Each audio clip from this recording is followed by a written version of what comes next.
de discussão o Dr. Renato, que já participou, então já fez a primeira palestra. O Dr. Renato, ele é professor, doutor em cardiologia da URGS, geriatra, professor do Departamento de Medicina Interna, da Unidade de Geriatria da FAMED URGS e diretor científico da SBGG do Rio Grande do Sul. A farmacêutica Cristine dos Reis, farmacêutica graduada pela PUC, especialista em gestão empresarial pela Fundação Getúlio Vargas, mestre pelo Instituto de Geriatria e Gerontologia da PUC, farmacêutica responsável técnica da farmácia canabarrense, farmacêutica Andiária Luvison, farmacêutica graduada pela Universidade de Passo Fundo, especialista em hematologia e hemoterapia pela UPF, especialista em gestão da assistência farmacêutica pela UFSC e especialista em gestão em saúde pela URGS, farmacêutica diretora técnica da Unidade Básica de Saúde de Veranópolis. A Arielle de Tone possui graduação em psicologia, atualmente é mestranda do programa de pós-graduação da Fundação Universitária de Cardiologia, do Instituto de Cardiologia do Rio Grande do Sul, processos de pesquisa e inovação em saúde, tutora do CogMed, e colaboradora da equipe de neuropsicologia do Centro Clínico da PUC, desenvolve atividades em neuropsicologia, avaliação e reabilitação, membro da Sociedade Brasileira de Neuropsicologia. Andréia Mirandola, enfermeira, graduada pela PUC do Rio Grande do Sul, educadora física pela Universidade Federal do Rio Grande do Sul, especialista em saúde da família pelo Peremus PUC e mestre em gerontologia biomédica pelo Instituto de Geriatria da PUC. E a nutricionista Claudine Schirmer, graduada pela PUC, especialista em saúde da família e comunidade pelo Programa de Residência Multiprofissional em Saúde Premus, da PUC-RS, em 2011, mestrado em 2014, e doutorando em gerontologia biomédica pelo Programa de Pós-Graduação em Gerontologia Biomédica do Instituto de Geriatria e Gerontologia da PUC-RS.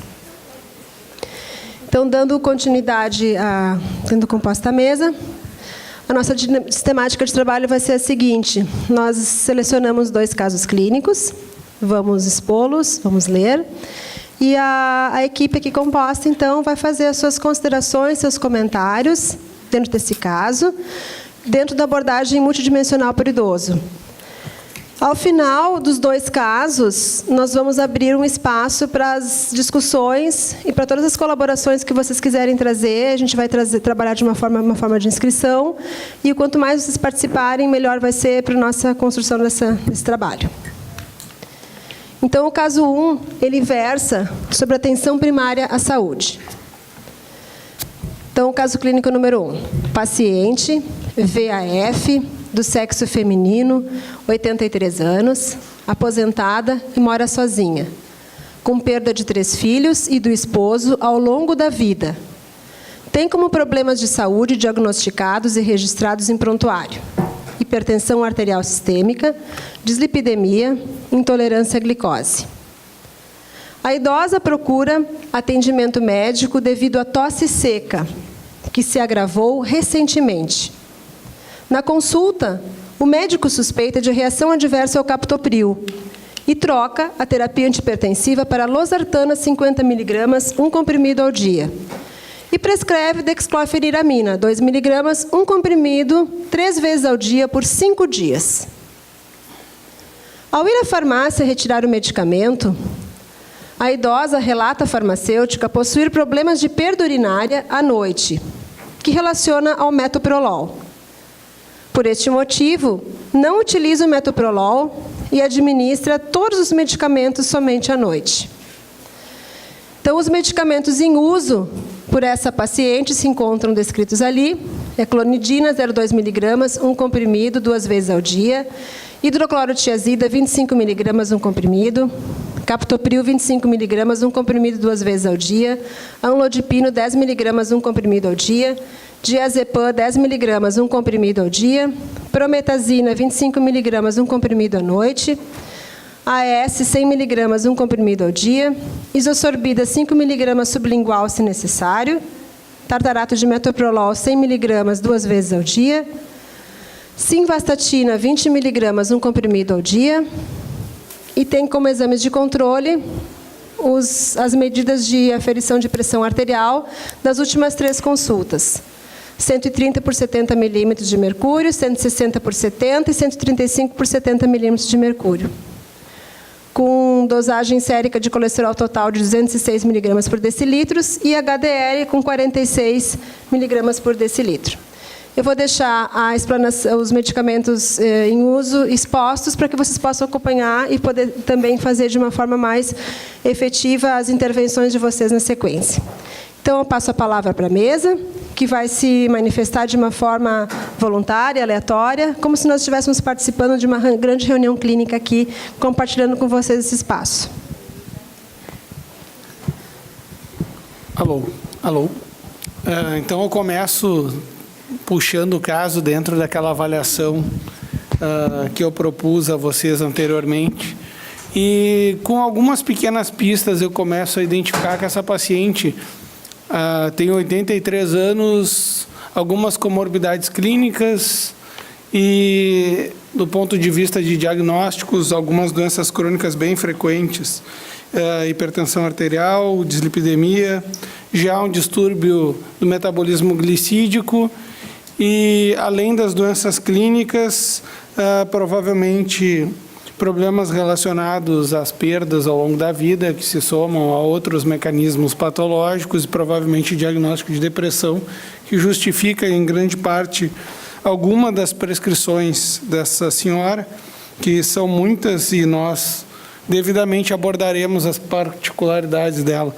Mas, sobretudo, dizer que é uma senhora de 83 anos que mora sozinha e que, aparentemente, vai sozinha ao seu médico, vai sozinha à farmácia, ou seja, não tem uma avaliação formal da funcionalidade, mas provavelmente seja independente, tenha a sua autonomia preservada, o que me remete a imaginar que ela é uma idosa com uma boa reserva funcional, pelo menos, mas que, eventualmente, também pode ter, debaixo dos tapetes, problemas subclínicos e que nós não estamos conseguindo enxergar claramente. Então, e já identifico um fator para a gente começar a discutir. Ela teve um efeito potencial, efeito adverso de um fármaco, e foi trocado o medicamento, mas foi prescrito outro medicamento. Eu acho que é um bom tema para a gente começar.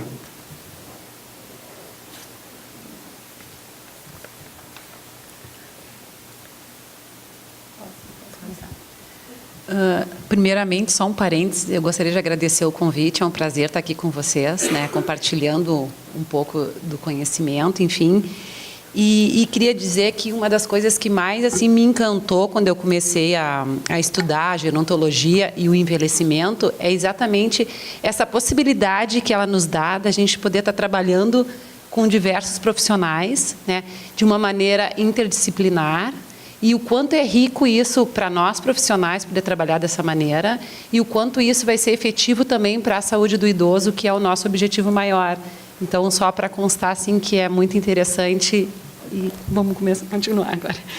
Enfim, assim, o que me chamou a atenção na paciente, porque eu, como enfermeira, a gente acaba tendo um olhar assim, mais holístico, um pouco mais amplo. Então, eu vou trazer algumas coisas, pontuar algumas coisas que me chamou a atenção e vou até devolver, né, para a mesa algumas questões. Então, assim, me chama a atenção a questão da adesão. E quando a gente fala em adesão a tratamento, a adesão não é simplesmente o paciente ir lá receber as orientações médicas e de enfermeira, enfim, e pronto, né? É toda uma construção que se faz, porque a educação em saúde ela se dá exatamente por isso, ela não é uma coisa simples. A pessoa só vai mudar o comportamento e aderir ao que a gente está propondo para ela se, de fato, aquilo fizer sentido na vida dela. Então, isso é uma das coisas que a gente tem que buscar como profissionais de saúde, como educadores de saúde que somos, fazer com que aquilo faça sentido e que a pessoa mude por conta disso. Então, a adesão, sempre que a gente fala em adesão, é uma coisa que é difícil, né? Então, mas todos nós temos esse papel, essa obrigação de trabalhar em educação e saúde. E também, como a professora Cristina trouxe antes, sempre um plano de cuidado compartilhado. Não adianta eu chegar e dizer para o idoso, tem que tomar esse medicamento, tem que caminhar, tem que fazer isso, tem que... Enfim, se não for construído com ele, né? Então, o que nós podemos fazer? Mesmo que a gente vá depois dar uma lista de orientações, se a gente puder, pelo menos, mostrar para ele que ele está construindo junto e o quanto isso é importante, isso vai fazer toda a diferença no resultado final. E isso a gente pode falar em atenção primária, secundária, enfim. Voltando um pouquinho para o caso aqui, quando a gente fala em atenção primária, quem normalmente está na frente é o enfermeiro e um médico, né? A gente tem dificuldades em ter outros profissionais trabalhando junto, a não ser o NASF, que está para ser construído, que está sendo construído, mas não se concretizou efetivamente aqui em Porto Alegre. Então, eu como enfermeira, eu vou trazer assim, se eu estiver falando demais, me avisem. Eu como enfermeira, eu trago assim a questão da adesão, que eu já trouxe para vocês, a gente vai ter que estar trabalhando essa questão da adesão ao tratamento, porque está confuso, ela não entendeu, enfim. Trago a questão de medicamentos, que me chamou a atenção ali, ela usa, claro, muitos medicamentos. Eu acredito que ela use muitos medicamentos antihipertensivos, enfim, beta-bloqueadores, porque ela não deve estar fazendo um uso adequado, então ela começa a usar um, aí não funciona, e vai lá e recebe outro. Então, isso é uma questão que eu acho que a gente pode estar falando depois. Me chama a atenção de azepam e a prometazina, porque são medicamentos que pode vir a, né, dar mais sono no paciente, enfim, e a gente pode estar correndo o risco desse paciente estar tendo uma instabilidade postural, que é uma das síndromes geriátricas, e a gente pode estar em risco de quedas, enfim. Então, isso me chamou a atenção desses 2 medicamentos, não sei bem o porquê junto ali. Deixa eu ver mais uma coisa que eu anotei. Quando a gente está lá na atenção primária, como eu disse, o enfermeiro acaba sendo a porta de entrada, muitas vezes, e quem está dispensando o medicamento é um técnico de enfermagem. Muitas vezes a gente percebe isso. Então, o que nós, como o profissional da enfermagem, tem que fazer com esse técnico de enfermagem? No mínimo, orientar ele para que, se ele perceba que o idoso, né, que aquele paciente está atrapalhado no uso dos medicamentos, que ele marque uma consulta de enfermagem e que a gente pode estar abordando numa consulta de enfermagem todo o uso adequado de medicamento, ajudar ele a se organizar, caso não tenha um farmacêutico disponível ali no momento, né? E também a questão de trazer ele para estar participando de grupos, que isso acontece muito em atenção primária, grupos de hipertensão, grupo de diabéticos, são momentos importantes em que os pares se encontram e existe uma troca, e muitas vezes a dúvida, os medos, os anseios que um paciente possa ter, né, por conta das doenças crônicas, enfim, tudo que acomete ele pode estar trocando com os pares. Então, também é uma proposta importante, quando a gente fala em atenção primária, trabalhar em grupos, né? E uma outra questão para encerrar minha fala, para poder passar, é sempre a nossa atenção de cuidar do cuidador, né? Não adianta a gente cuidar do idoso e não estar com os olhos, né, em relação ao cuidador, porque se não tem um bom cuidado, vai refletir. Então, a gente, como profissional da saúde, também tem que estar sempre atento à questão de cuidando do cuidador. Boa tarde a todos. Então, na verdade, nas 2 falas, né, dos colegas, nós já percebemos em vários momentos, então, a importância do farmacêutico, né, e pontos importantes a serem discutidos por nós também, né. Então, eu quero levantar primeiramente a questão da falta de adesão ao tratamento, que nós podemos verificar em vários momentos desse caso clínico, né? Paciente, então, diz que administra todos os medicamentos somente à noite, juntos no mesmo horário. Paciente idosa, mora sozinha, né? Faz uso de 10 medicamentos, conforme nós podemos observar na prescrição. Que está projetada ali para nós, né? Então, um paciente em polifarmácia. Podemos pensar também na possibilidade de que a falta da adesão ao tratamento possa ser o motivo dela apresentar alguns valores aqui de pressão arterial alterados, né? E por que não rever essa situação e daqui a pouco poder ter um tratamento mais simples para essa paciente, né? Também nós destacamos aqui, claro, a questão da possibilidade de apresentarmos mais medidas de pressão arterial para a gente realmente poder ter uma melhor avaliação do caso dessa paciente, né? Então, na questão da adesão, o que nós podemos fazer, né, e atuar daqui a pouco na aplicação de um segmento farmacoterapêutico, né, na elaboração também com o paciente de estratégias para melhorar a adesão, combinando com ele a melhor forma de se fazer, seja através de tabelas, né, pictogramas, caixas separadoras, enfim, né? E também é importante identificar o motivo da falta de adesão ao tratamento, né? Se é uma paciente que está desmotivada, se são questões relacionadas à cognição, né? Se ela não conhece a doença, o motivo que ela precisa usar esses medicamentos, a gente sabe que também são fatores que levam, né, à falta de adesão. Então, esse é um ponto bem importante. Outro já levantado em relação aos medicamentos prescritos pelo Dr. Renato, de um potencial efeito adverso ao captopril, né, que seria a tosse seca, e que também esses efeitos acabam sendo fatores do abandono do tratamento, onde foi substituído pela losartana, contudo, foi associado, né, acrescido mais um medicamento, a dexclorfeniramina, sendo que a gente sabe que os idosos são mais sensíveis ao uso de antihistamínicos, né? Então, levando a sedação, vertigem, hipotensão, enfim. E outras questões relacionadas aqui às interações, daqui a pouco, que nós podemos discutir mais na mesa. Bom, primeiramente, boa tarde. É um prazer também estar aqui com vocês.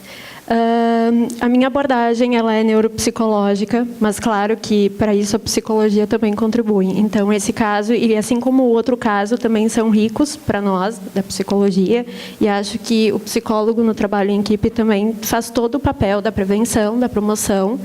E claro que o nosso entendimento, pelo menos o meu, não é como uma questão de diagnóstico, mas sim como uma questão preventiva mesmo, de poder estar auxiliando essa equipe no manejo, no melhor manejo dessa paciente. Bom, primeiramente, então, tem essa questão das perdas, né? Eu acho que desde perdas significativas de vida até daqui a pouco, pela idade, pelo histórico dos fatores de risco, há uma perda cognitiva, sim, né? Que eu acho que o doutor também estava falando antes, que, claro, que tem essa questão da autonomia e da independência preservadas, mas que tem outros fatores que podem contribuir. No segundo momento, também eu queria destacar que o que me chamou a atenção é essa questão do cuidado que tu falavas, né? Que eu acho que o cuidador, assim como nesse caso, como no outro, também vai aparecer muito, ele faz essa transição de alguém que era cuidado para alguém que vai cuidar, né? Então, de alguém que era protegido para alguém que vai proteger. Ou seja, ele vai passar por uma enxurrada de emoções e ele vai ter que dar conta dessa paciente também, né? No caso, essa senhora não tem esse aspecto. Então, não tem esse convívio, não tem esse suporte social também, que eu acho que é o que poderia nos fornecer um pouquinho mais de prevenção para ela, né? Então, uma das questões é como é que a gente faz como equipe para promover esse suporte, como é que a gente suporta essa paciente emocionalmente e clinicamente, né? Bom, e claro que levando em conta que cada caso é um caso, né? Cada um tem suas particularidades e a gente tem que entender cada um no seu contexto também. Então, acho que a gente poderia pensar também em difundir essa questão do biopsicossocial, né? Que desfazer essa cisão que tem do corpo e da mente, até porque a mente está no corpo, então ela vai precisar dessa oxigenação dos fatores fisiológicos para poder funcionar também, vai precisar dessa reserva cognitiva. E a gente está tratando de idoso, né? Que já tem essa perda ao natural, né? Mesmo que não seja uma demência, mas existe ali um declínio cognitivo com o tempo, que é normal a todos, e eu acho que é um bom aspecto para a gente começar a discussão. Boa tarde. Como nutricionista, eu destaquei alguns aspectos. Por exemplo, nesse caso, a gente não tem o peso e a altura, né? Seria interessante, porque são medidas fáceis, de baixo custo, que a gente poderia ter na atenção primária à saúde. Provavelmente em algum lugar do prontuário já exista, né? Com isso a gente consegue calcular o IMC, o índice de massa corpórea, e a partir dele a gente classifica como que esse idoso está. Lembrando que para idoso, a partir de 60 anos, a gente tem um índice diferenciado, né? Não é o mesmo para adultos, é o Lipschitz. É uma outra classificação diferenciada, né? São 3 níveis, diferente da nossa. Recordatório 24 horas a gente utiliza muito, né? Para ver a ingestão alimentar, a quantificação do consumo alimentar. Para idosos ele não seria tão interessante, né? Justamente porque depende muito da cognição e na nossa experiência não é interessante, justamente porque a pessoa perde muitas informações, não consegue lembrar o que ela comeu 24 horas anteriores. Também coloquei, a gente não sabe, seria interessante questionar o uso ou a necessidade de próteses que essa pessoa tem, porque interfere bastante as próteses mal adaptadas na mastigação, na deglutição das pessoas. Principalmente carnes, todo o grupo proteico, que é mais difícil, né, são alimentos mais difíceis de mastigar, as pessoas acabam não mastigando por próteses mal adaptadas, ausência de dentes, saúde oral comprometida, enfim. Também tem um estudo que mostra que idosos que apresentam mais de 2 doenças crônicas, eles têm um limiar maior para sódio e para doce. Por exemplo, para sódio, no caso é uma paciente hipertensa, 11 vezes maior esse limiar para o paladar, né, para o sódio. E para o doce é até 3 vezes maior. Então, também é interessante a gente cuidar dessa questão. Como a Andréia comentou, algumas estratégias como os grupos na atenção primária, Hiperdia é um grupo conhecido, né? Grupos de caminhada, de atividade física, oficinas culinárias também na atenção primária. E, claro, o plano alimentar, né? Na atenção básica a gente não tem nutricionistas, apenas no NASF, né? Mas ele ainda não está efetivo, né? Aqui em Porto Alegre. E seria interessante essa pessoa ter um plano alimentar, uma dieta calculada, fracionada, de acordo com o que ela realmente precisa, né? E como ela tem essa intolerância à glicose, cuidar os carboidratos, preferir alimentos integrais, né? Os carboidratos integrais, a quantidade de fibras, que não deve estar adequada, e diminuir as gorduras, né? O que mais que eu coloquei? As medidas caseiras na atenção primária em saúde é bem interessante, né? Porque muitas vezes eles têm a prescrição de algum plano alimentar, mas o que significa isso, né? Então, trabalhar muito com medidas caseiras, colheres de sopa, colheres de chá, copo, xícara, isso é bem fácil, né? Para a gente conseguir entender. E eu também não entrei em detalhes, mas a interação que existe entre os alimentos e os medicamentos, né? Aumentando ou diminuindo a absorção, a biodisponibilidade. Também é interessante a gente fazer um cruzamento, né? Se tem um farmacêutico, um nutricionista, a gente puder estar fazendo esse estudo. A hidratação também é bem importante, né? Os idosos perdem muito as papilas gustativas a partir dos 60 anos, então, como que está a hidratação? E também devido ao uso de muitos medicamentos, né? Acho que são mais essas considerações. Só vou fazer uma consideração, porque a paciente relata, né, que ela parou de tomar o metoprolol porque ela estava com bastante indo ao banheiro à noite. Mas ela toma todos os seus medicamentos à noite, inclusive a hidroclorotiazida, né?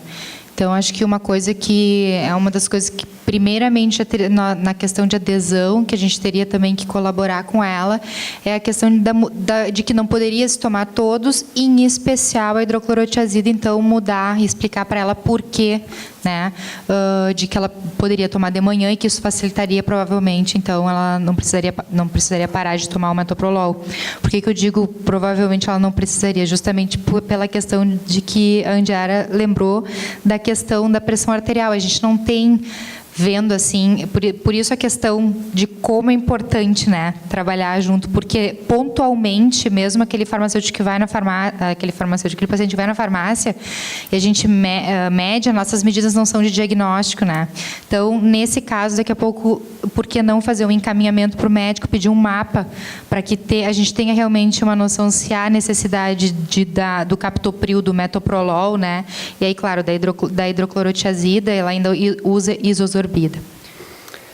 Só gostaria de complementar a questão da perda, né, urinária. Também nós podemos encaminhar esse paciente à equipe multidisciplinar, fisioterapeutas, né, para daqui a pouco avaliarem outras funções também dessa paciente.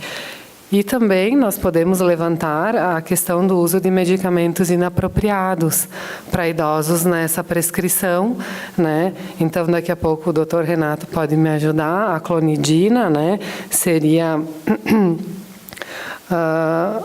um alfa-agonista, né, que possui alto risco de efeito no sistema nervoso central, daqui a pouco não sendo indicado como primeira linha para o tratamento de hipertensão.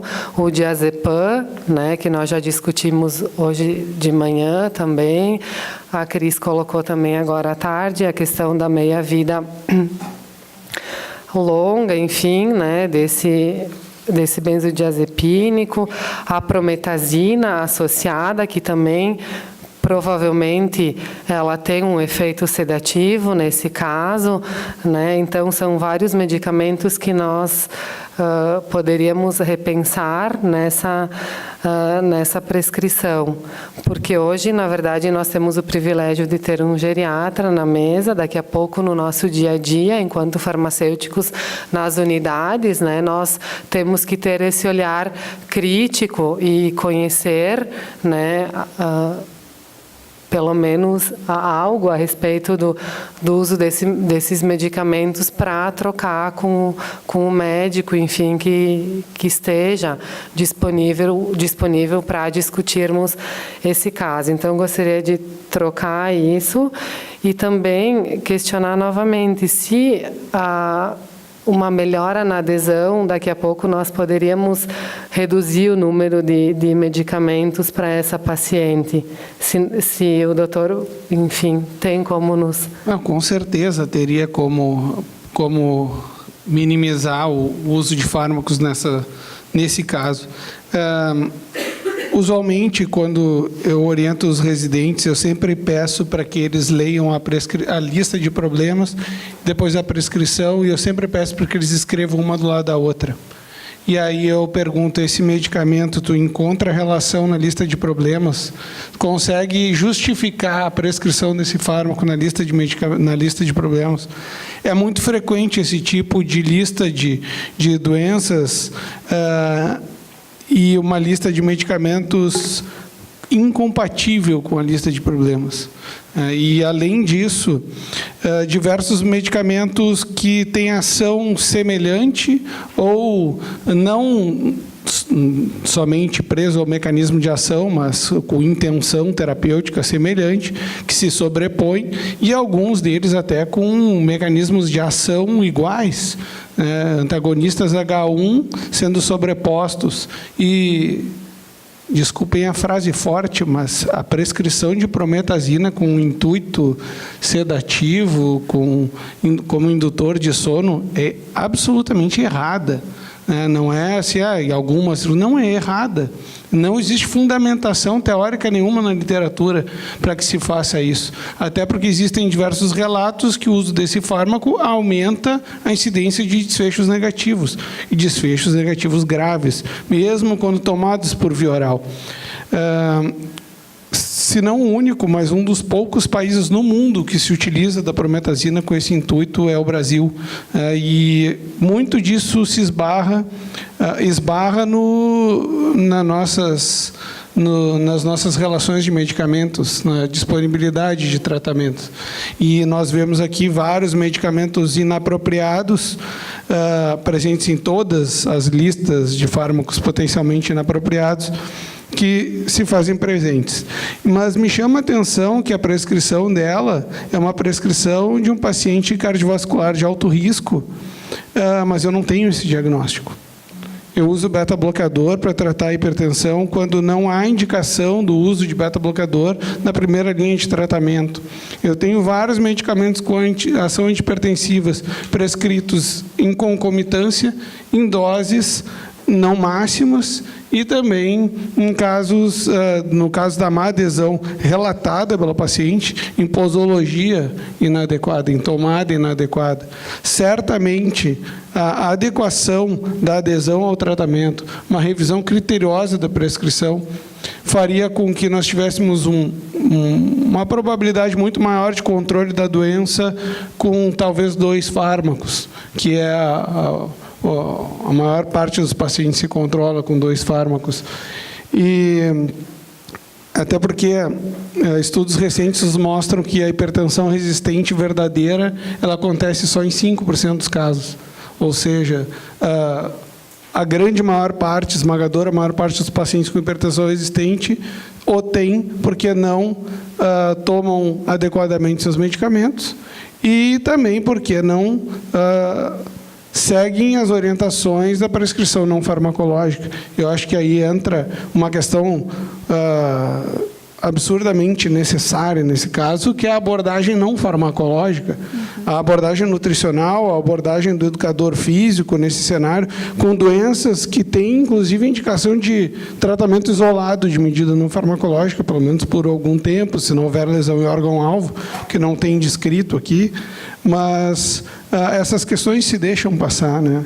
E o tratamento dessa paciente como um todo, fazendo uma abordagem assim, mais generalista em cima dela, é um tratamento inadequado ao todo, né? Mesmo que ela tomasse tudo direitinho, nós ainda teremos um grande risco de iatrogenia por uso inapropriado de medicamentos e, nesse caso, por uso inadequado também dos medicamentos. Se somam 2 questões muito relevantes. E uma questão em relação à nutrição, que até gostaria que tu falasse também, idosos são indivíduos lipossubstituídos, né? São pessoas com grande quantidade de massa adiposa, redução da massa muscular, e isso vocês conhecem muito melhor do que eu, influencia diretamente na biodisponibilidade, na distribuição dos fármacos, enfim, influenciando diretamente na farmacocinética. E essa paciente provavelmente, por não ter talvez um suporte adequado social, deve ter alimentações completamente adaptadas, ricas em sódio, alimentos industrializados que pioram ainda mais essa realidade, né?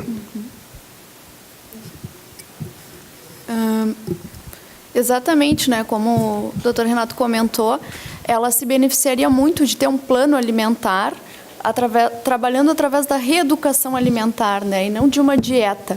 Fracionamento adequado, hidratação adequada, todos os grupos alimentares, né? Carboidratos, proteínas, gorduras, corretamente, né? Justamente porque ela já tem dislipidemia e hipertensão.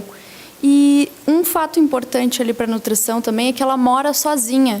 Então, pessoas que moram sozinhas e idosas cozinham menos ou não cozinham, né? Então, acabam comendo alimentos industrializados, ultraprocessados, que têm uma quantidade muito elevada de sódio. Então, isso também é bem... O novo Guia Alimentar, de 2014, ele propõe isso, né? Consumir alimentos in natura ou minimamente processados. Moderar os processados e evitar os ultraprocessados. Então, isso é uma questão a gente considerar nesse caso também. E outra questão importante, a gente trabalha muito... A partir dos 60 anos é idoso, então tem determinadas orientações nutricionais. Mas a partir dos 80, que é a faixa etária que mais cresce na população, eles são considerados os longevos. Então, os nossos estudos ultimamente estão relacionados. Será que essas pessoas acima de 80, 90, os centenários, têm as mesmas necessidades nutricionais que pessoas de 60 anos? Porque hoje em dia, né, as pessoas de 60 anos são jovens, né? Fazem muitas atividades, como a Cristina comentou antes, Então, isso a gente tem que cuidar, né? Quais são os estudos que mostram isso? As necessidades nutricionais das pessoas acima de 80 anos de idade. Só quero colocar mais uma questão em relação a essa prescrição, que seria a indicação aqui do diazepam. Nós temos esse caso clínico, mas nós encontramos no nosso dia a dia muitos idosos com prescrição para o uso de diazepam, né? Nós sabemos que o idoso, naturalmente, ele tem, né, enfim, ele acaba dormindo menos, né, ou necessitando de menos horas de sono por dia. Existe essa real necessidade, né, do uso desse medicamento? Como é que se tem feito essas avaliações? E a semana passada eu participei de uma discussão sobre sono e idoso, né? E eu sempre digo que quando uma pessoa para e lê um capítulo sobre insônia, pelo menos uma vez na vida, aquilo muda toda a percepção que ela tem sobre essa condição, né? Porque a grande maior parte dos casos de insônia não tem indicação de medicalização. E o grande maior problema é a falta da busca da causa base para a insônia. Se existe uma causa base, quais são as condutas não farmacológicas indicadas para esse caso? A principal causa de insônia no idoso é a ansiedade. Existem tratamentos específicos, também não farmacológicos, e como farmacológicos. O tratamento mais eficaz, não só mais eficaz, mas mais efetivo para tratamento de insônia, demonstrado claramente por estudos muito bem conduzidos, por ensaios clínicos randomizados com N grande, enfim, é terapia cognitivo-comportamental. Isso ninguém prescreve. Ninguém encaminha um paciente com insônia para psicóloga. As pessoas dão um medicamento altamente, com potencial muito grande de ser danoso, de causar declínio cognitivo, alto risco de quedas, estudos demonstrando aumento do risco independente para a doença de Alzheimer, que é o diazepam, né? E é o medicamento, assim, uma paciente que nos dizia: doutor, preciso da receita do meu bombonzinho. Pelo amor de Deus, é bombom cheio de licor dentro, só se for. Né? Eu imagino que... Esse aqui. Eu imagino que tanto na questão da insônia, mas também falando um pouquinho da questão da administração da medicação, por ela não ter esse suporte familiar ou de amigos, ou enfim, e a gente sabe que isso é verificado, que o insucesso do tratamento, ele ocorre ali, né? Quando ela não tem um olhar pela equipe e quando ela não tem um suporte familiar também. É aí que se vai todo o nosso trabalho. E eu acho que ali entra a questão psicoeducativa do psicólogo nessa equipe, né? Que é poder ele também dar ajudar nessa abordagem administrativa com essa medicação, ajudar com a higiene do sono, né? Que é o trabalho que se faz, é poder ajudar esse paciente a olhar para ele mesmo de uma forma diferente, é poder ele perceber que mesmo com incapacidades, ele consegue ter uma boa administração da própria vida. Eu costumo dizer que o diazepam, ele vem muito para atender a demanda da família, do cuidador, né? Porque o cuidador, ele é ruim, né? Entre aspas, a pessoa ficar acordada mais horas, né? Precisar aceitar essa demanda de que o idoso ele dorme menos e é normal para ele dormir menos. Está dentro do processo de envelhecimento isso, não é errado dormir menos. O que precisa sim é ter o cuidado maior para verificar como é que ele vai fazer essa movimentação dele dentro da casa, se vai ter aquele tapetinho ali do ladinho da cama que ele vai escorregar, vai cair na hora que for ao banheiro, que tem uma luz, né, acesa próxima para que ele não venha ao chão e não possa fazer uma fratura, né? Então, costumo dizer essa questão, o diazepam para mim acho que é um ponto bem crucial em relação a isso. Mas antes de nós nos encaminharmos para o final do caso, diferente do que eu apresentei ali no início, a mesa sugeriu que nós fizéssemos a abertura para vocês fazerem as colocações do caso, sugestões e perguntas antes de passarmos para o próximo. Eu acho que fica bem, né? Porque a gente pode esquecer o que está sendo colocado. Cristine, queres fazer um comentário antes disso? Não. Esse não funciona.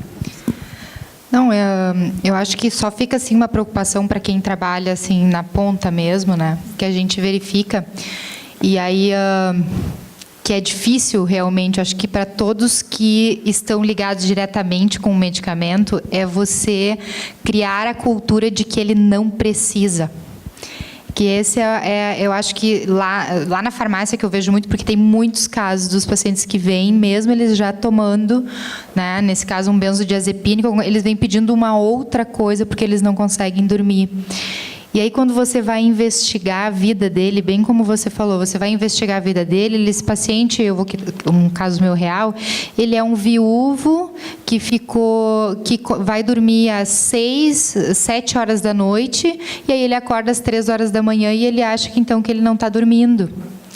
E se você trabalhar com ele, aí é questão bem psico, né, mas que acaba que no balcão da farmácia a gente tem que fazer no final, né, é você realmente trabalhar com ele as atividades do dia a dia dele, para que ele não vá dormir às 6 ou às 7, né, como aconteceu com esse meu, realmente.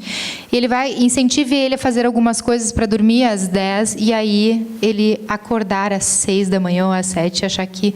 Então, a questão é que todos, tanto quando vão ao médico ou quando vão à farmácia, é difícil eles irem e acreditarem que eles não precisam sair com um medicamento na mão.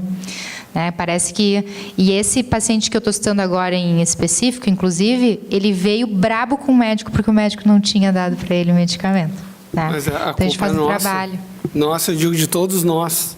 Nós criamos a educação da medicalização. Nós treinamos os pacientes, agora a gente vai ter que treinar o contrário. O uso racional de medicamentos é uma necessidade global, mas no nosso país, então, isso é um problema gigantesco de saúde pública. A gente precisa ensinar as pessoas que antes a gente ensinou elas errado.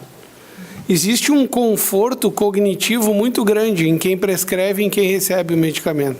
O paciente sai da nossa frente e a gente pensa, meu Deus, como eu ajudei ele, eu prescrevi um remédio. E o paciente diz, aqui, doutor bom, ele me deu um remédio. E a consulta durou 1 minuto e meio. Não, também. Todo mundo acaba ganhando com isso, ou não, né? Ninguém ganha com isso, na verdade. E é um problema crônico que a gente precisa resolver. E a discussão é fundamental para que a gente consiga começar a enxergar isso, para que a gente eduque primeiro os profissionais da saúde, para depois a gente exigir que os pacientes entendam essa realidade. Mas pegando o gancho ali, tem bem essa questão de entendimento, de que, pelo menos na psicologia, de que a medicação ela é um objeto transacional entre o médico e o paciente, né? Então, o que isso quer dizer? Que ele vai depositar no remédio a questão da cura, né? Vai muito, então, do médico, do profissional que está ali do outro lado, a direcionar isso, a direcionar com empatia esse caso, né? Tu poder mostrar para ele que tem outras provas e outras formas de ele estar melhorando, né? Eu só queria falar a questão do suporte social, que eu acho que a gente deixou um pouquinho de lado, assim, bem rápido. Ela tem um déficit, né, na questão do suporte social bem evidente, mora sozinho, 83 anos. Então, o que é importante quando a gente está falando em ponta, quando a gente está falando de atenção primária, é a gente poder, como profissional da saúde, seja o farmacêutico que estiver lá, o médico, o enfermeiro, é poder acionar essa rede, né, para ver como é que a gente vai dar conta dessa demanda, dessa necessidade dela, porque ela é uma pessoa sozinha. E uma outra ferramenta que se usa bastante a nível de atenção primária também é a VD, a visita domiciliar, onde a gente vai estar indo em loco, conhecendo as condições, as necessidades e a partir daí poder, de fato, né, criar, enfim, um plano que atenda às necessidades dela. Obrigada. Então, agora a gente vai abrir vamos abrir um espaço para as pessoas fazerem, para vocês colocarem as contribuições. Ok. Parabéns pela proposta, né, de discussão. Eu acho que, na verdade, essa é uma forma de romper com o modelo de atenção que é fragmentado e o resultado desse caso é justamente isso, né? Fica muito evidente que não existe uma coordenação do cuidado, né, dessa pessoa. Ou seja, talvez mesmo acessando a atenção primária, a gente sabe que aqueles atributos da atenção primária, eles não estão efetivamente acontecendo no cuidado, porque os profissionais eles são formados num modelo fragmentado. E eles muitas vezes não conhecem esses atributos. Então, certamente, essa pessoa, se houver um estímulo à adesão a essa terapia, considerando assim de uma forma muito rápida os níveis pressóricos apresentados ali, ela pode, inclusive, como disse o Renato, apresentar uma heterogenia, ter um risco aumentado de uma queda brusca de pressão arterial, com graves problemas. Então, na verdade, pensando como farmacêutico, acessando esse tipo de caso, realmente, como a Andy falou, fazer uma avaliação, e uma avaliação no sentido de encaminhar para que seja reavaliada a terapia antes de qualquer outra medida, porque se houver um estímulo realmente à adesão, a gente pode ter problemas muito sérios. Uma questão que tu falou, Renato, sobre o uso da prometazina, infelizmente é uma prática com o doente, com a pessoa idosa, é uma prática nas instituições de longa permanência de idosos, e a gente pode verificar muitas vezes associada ainda a haloperidol, clorpromazina, enfim, e sabemos talvez os objetivos ou também dos riscos desse tipo de associação. Então, os pacientes idosos, eles estão submetidos a manias em termos de prescrição, e até me admirei daí não ter um omeprazol, Só faltou omeprazol para comprar. Que foi erro de digitação. Eu acho. Eu já vou concluir, mas só para contar para vocês, eu trabalho com os alunos da medicina numa farmacologia avançada, e a gente está fazendo toda uma prática do uso racional a partir da metodologia da OMS, e a gente eles foram fazer uma análise do uso do omeprazol, quais efetivamente são as indicações de uso.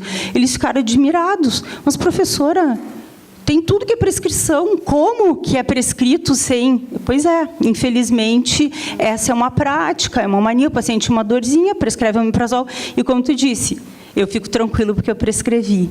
Então, assim, parabenizar vocês, eu acho que essa é uma forma de a gente conseguir romper com esse sistema fragmentado, de promover uma educação interprofissional e uma atuação interprofissional. É disso que a gente precisa para a integralidade do cuidado. Obrigada. Obrigada, Carla. Mais alguma contribuição, pessoal? Essa questão do perigo da adesão, a gente já viu algumas vezes no hospital, paciente interna, e num cenário controlado ele recebe tudo o que ele tinha prescrito em casa. Recentemente, um paciente nosso chocou na internação ao receber todos os antipertensivos que ele recebia em casa. E foi um problema, porque ele jurava que ele tomava todos os remédios direitinho, enfim, porque a gente viu aquela quantidade de antipertensivos. Bom, então, a familiar também dizendo que ele tomava, e nós prescrevemos tudo direitinho, como realmente tinha que tomar. E ele chocou na internação, teve uma intercorrência grave secundária à iatrogenia pela soma dos efeitos.